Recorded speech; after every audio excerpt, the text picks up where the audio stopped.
آپ جس مسجد کے قالین پہ کھڑے ہو کے نماز پڑھ رہے ہیں نا، وہ بھی اسرائیل کے ساتھ، امریکہ کے ساتھ جڑا ہوا ہے۔ یہ جن مشینوں پہ آپ کے کپڑے بن رہے ہیں نا بھائی، اس کے پیچھے بھی امریکہ اسرائیل ہے۔ مجھے لسٹ ان چیزوں کی نہیں چاہیے کہ جو ان کی پروڈکٹس ہیں، مجھے ان چیزوں کی لسٹ چاہیے جس پہ یہ لکھ کے دیں کہ یہ پروڈکٹ کسی بھی اعتبار سے اسرائیل اور امریکہ سے تعلق نہیں رکھتی، اور اپنے جو بڑے صلی علی سیدنا محمد یا رب صلی وسلم دائما ابدا علی حبیبی۔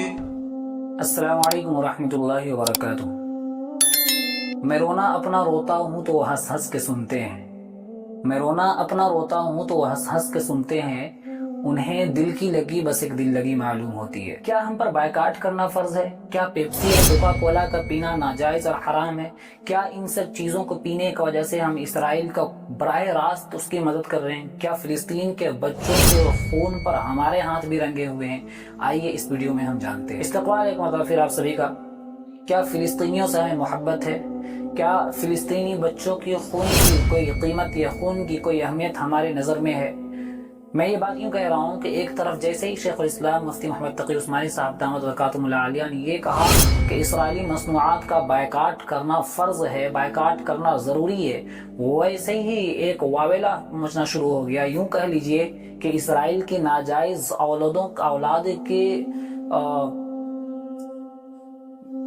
اسرائیل کی ناجائز اولادوں میں کھلبلی مچ گئی، آپ کے خلاف ایک نئی سازش۔ یوں کہنے لگے کہ مفتی صاحب جو ہے 8 کروڑ کی گاڑی میں گھوم رہے ہیں، یہ کر رہے ہیں، وہ کر رہے ہیں، کہاں سے مل رہا ہے یہ مل رہا ہے۔ تو مفتی صاحب کے خلاف طرح طرح کی باتیں کی گئی۔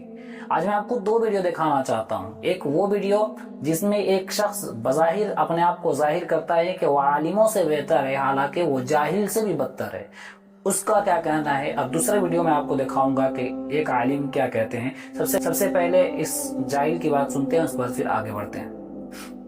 آپ جس مسجد کے قالین پہ کھڑے ہو کے نماز پڑھ رہے ہیں نا، وہ بھی اسرائیل کے ساتھ، امریکہ کے ساتھ جڑا ہوا ہے۔ یہ جن مشینوں پہ آپ کے کپڑے بن رہے ہیں نا بھائی، اس کے پیچھے بھی امریکہ اسرائیل ہے۔ مجھے لسٹ ان چیزوں کی نہیں چاہیے کہ جو ان کی پروڈکٹس ہیں، مجھے ان چیزوں کی لسٹ چاہیے جس پہ یہ لکھ کے دیں کہ یہ پروڈکٹ کسی بھی اعتبار سے اسرائیل اور امریکہ سے تعلق نہیں رکھتی، اور اپنے جو بڑے ہیں نا ان کو کہیں ان کے مقابلے کے اوپر آپ اپنی پروڈکٹس لانچ کریں، اور یہ جتنے میک ڈونلڈ کے بے روزگار ہیں، کوکا کولا کے، پیپسی کے، ان کو وہاں جواب دیں۔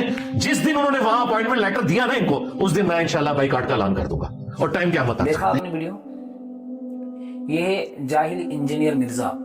اس کا کہنا ہے کہ مسجد سے قالین سے لے کر ہمارے جو کپڑے پہنتے ہیں، جو چیز ہم کھاتے ہیں، جو چیز ہم استعمال کرتے ہیں، وہ ساری کی ساری چیزیں اسرائیلی مصنوعات میں۔ کیا ان کا بھی بائیکاٹ کیجیے گا؟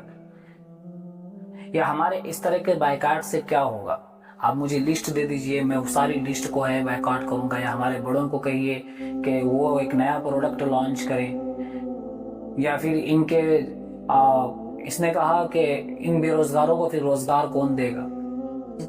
چند سوال میں کرنا چاہتا ہوں ان کے حامی سے، ان کے ماننے والوں سے، اور ان سے، یا پھر ان لوگوں سے جو اسرائیلی مصنوعات کو بائیکاٹ کرنے کے خلاف ہیں۔ ان سے میں پوچھنا چاہتا ہوں کہ کیا ہمارا روزگار کا مسئلہ فلسطین کے معصوم بچوں کے خون سے بڑھ کر ہے؟ کیا ہمارے پیٹ کا مسئلہ وہاں کے معصوم دوشیزاؤں کی عزت سے بڑھ کر ہے؟ کیا ہمارا رزق کا مسئلہ وہاں کی بیوہ ماؤں سے بڑھ کر ہے؟ ہرگز نہیں۔ بعض لوگ کہتے ہیں کہ ہمارے بائیکاٹ کرنے سے کیا ہوگا۔ میں ان سے ایک چھوٹا سا قصہ بیان کر دیتا ہوں کہ یوسف علیہ السلام کو خریدنے کے لیے ایک بوڑھی روئی کی گٹھری لے کر جا رہی تھی۔ کسی پوچھنے والے نے پوچھا کہ اماں یہ آپ روئی کی گٹھری لے کر جا رہی ہیں، اس روئی کی گٹھری سے یوسف علیہ السلام آپ کو نہیں ملنے والے۔ یوسف علیہ السلام کو خریدنے کے لیے بڑے بڑے بادشاہ اور بڑے بڑے تاجر آئے ہوئے ہیں، اس روئی کی گٹھری سے تو ملنے والے نہیں ہیں۔ اس بوڑھی اماں کا جواب سنیے گا، اور بائیکاٹ کرنے والے یا نہ کرنے والے فیصلہ کر لیں گے کہ ہمیں بائیکاٹ کیوں کرنا چاہیے۔ اس بوڑھی اماں نے کہا کہ بیٹا مجھے معلوم ہے کہ اس روئی کی گٹھری سے یوسف علیہ السلام نہیں ملنے والے، لیکن کل جب محشر کا میدان ہو اور اللہ رب العزت کی عدالت لگی ہوئی ہو، اور اس میں یہ اعلان ہو کہ کون کون تھے جو یوسف علیہ السلام کے خریدار تھے، تو میں چاہتی ہوں کہ یوسف علیہ السلام کے خریدار میں میرا بھی نام شمار ہو جائے۔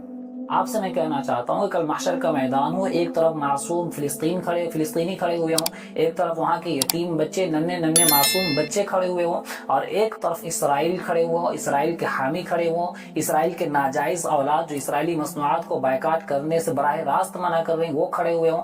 آپ فیصلہ کریں کہ آپ کس طرف جانا پسند کریں گے۔ اللہ کے اعلان ہو جانے کے بعد آپ ان معصوم فلسطینیوں کے ساتھ کھڑا ہوں گے یا پھر ان ظالم اور ناجائز لوگوں کے ساتھ آپ کھڑے ہوں گے؟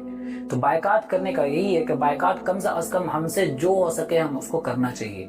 کیوں کرنا چاہیے؟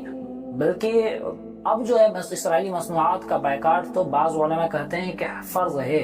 جس طریقے سے شراب کا پینا حرام ہے، اسی طریقے سے پیپسی اور کوکا کولا کا پینا بھی حرام ہے۔ آپ یہ ویڈیو دیکھیں۔ شراب پینا حرام ہے، یاد رکھنا پیپسی پینا ویسے ہی حرام ہے، کوکا کولا پینا ویسے ہی حرام ہے۔ آپ کہیں گے کہ وہ کیوں حرام ہے؟ اس لیے حرام ہے کہ اللہ سبحانہ و تعالی نے قرآن مجید میں نبی پاک صلی اللہ علیہ وسلم کے اس عمل کی تحسین کر کے بتایا ہے کہ عمل جو اللہ کے ہاں مقبول ہے وہ نبی پاک صلی اللہ علیہ وسلم کا یہی عمل ہے، اور امت کو بھی یہی حکم ہے کہ وہ رسول کی اتباع میں یہودیوں کا معاشی بائیکاٹ کرے۔ معاشی بائیکاٹ، جو مسلمان اپنی دکانوں کے اندر ان کی چیزیں لیے ہوئے ہیں ان کو اٹھا کے واپس کر دو، اور اپنی دکانوں پہ لکھ کے لگا دو کہ ہمارے پاس اسرائیلی کوئی مصنوعات نہ خریدی جاتی ہے نہ بیچی جاتی ہے۔ اپنا ایمان اتنا تو بناؤ، جو عید کے دن 100 بچے شہید ہو گئے، مسلمانوں کچھ تو غیرت پیدا کرو، کچھ تو احساس پیدا کرو۔ آپ سے گزارش ہے کہ خدا را اگر ان مصنوعات کا، بعض کہتے ہیں کہ موبائل بھی تو، یوٹیوب بھی تو، فیس بک بھی تو اسرائیلی مصنوعات میں سے ہے، اسرائیل کا ہے، تو میں ان سے کہنا چاہتا ہوں کہ طاغوت کے ہتھیار کو طاغوت کے خلاف استعمال کیے جانے میں کیا حرج ہے؟ ہم سے جو پاسبل ہے، ہم جو کر سکتے ہیں وہ کریں۔ فیس بک کو ہم ہتھیار بنانا چاہیں تو فیس بک کو ہتھیار بنا کر ان کے خلاف استعمال کر سکتے ہیں، یوٹیوب کو ہتھیار بنا کر ان کے خلاف استعمال کر سکتے ہیں، اور اس میں اگر امت کا فائدہ ہے، امت مسلمہ کا فائدہ ہے، معصوم فلسطینیوں کا اور یتیم بچوں کا فائدہ ہے، تو اس کو کرنے میں کوئی حرج نہیں، بلکہ ثواب کا کام ہے۔ آئیے اس ثواب کے کام کو ہم اور آپ مل کر کرتے ہیں اور اسرائیلی مصنوعات کا کھلے طور پر بائیکاٹ کرتے ہیں۔ اگر ہم اپنے جیب سے ان اسرائیلی مصنوعات کو نہیں خریدیں گے، ان اسرائیلی مصنوعات پر اپنا پیسہ خرچ نہیں کریں گے، تو ان کو مدد کم ملے گی، اور وہ جو ہے ان معصوم بچوں پر امید ہے کہ کم از کم اگر ہم بائیکاٹ نہیں کرتے، اپنے جیب سے پیسہ دیتے، اسرائیلی مصنوعات کو خریدتے، کوکا کولا پیتے، پیپسی پیتے، تو اس کا نقصان یہ ہوگا کہ ہمارے جیب سے پیسہ جائے گا، اور ہم اپنے جیب سے ان معصوم بچوں کو قتل کرنے کے لیے ہمارے جیب سے جو پیسہ نکل رہا ہے، اس پیسے سے وہ گولی جو ہے معصوم فلسطینیوں کو لگنے والی ہے۔ آپ خود فیصلہ کریں کہ آپ کو بائیکاٹ کرنا ہے یا نہیں کرنا۔ میرا کام تھا آپ تک باتوں کو پہنچانا، آپ تک فل کر لو چیزوں کو رکھنا۔ آپ گزارش ہے کہ اگر آپ کو لگتا ہے کہ اس ویڈیو کو شیئر کرنی چاہیے، ضرور شیئر کریں، اور اپنی رائے کمنٹ باکس میں ضرور انشاءاللہ پھر ملاقات ہوگی اگلی ویڈیو پر۔ تب تک کے لیے اجازت، السلام علیکم ورحمۃ اللہ۔